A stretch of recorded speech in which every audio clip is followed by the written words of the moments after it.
El meu nom és Xesca. Fa 31 anys que visc en el barri de Xacà de la Real.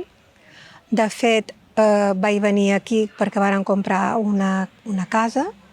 perquè estava a punt de néixer la meva filla i jo volia que visqués i cresqués a un entorn relacionat amb la natura, amb els arbres, amb els ocells, i literal, vaig sortir de Sondureta i vaig venir aquí, i des de llavors que vivim aquí.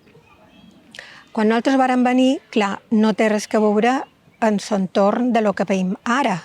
perquè quan jo vaig venir era un barri que començava, pràcticament només hi havia 2 taringues de xalets i Can Cànoves, però que estava a punt d'esbocar-se,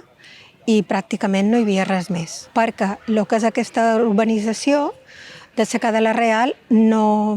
estava recepcionada per l'Ajuntament, en la qual eren els propis veïnats els que se tenien que encarregar de la neteja dels vials, de sembrar les plantes, de regar-les, etc. Jo, francament, crec que això ho varen fer bastant bé, perquè quan ho va recepcionar l'Ajuntament, el que és ara totes les zones verdes i els parcs, que és una de les zones de Palma que n'hi ha més, s'han conservat, que això és l'important. Tu surts de casa i pots anar a caminar 1 hora, 2 hores a un entorn rural que està ple de camins, i si tu tens interès per conèixer, per exemple, ocells, aquí te desperten les tórtoles, i a part de les tórtoles hi ha molt d'ocells, i despertant els sons dels ocells trobo que és molt important.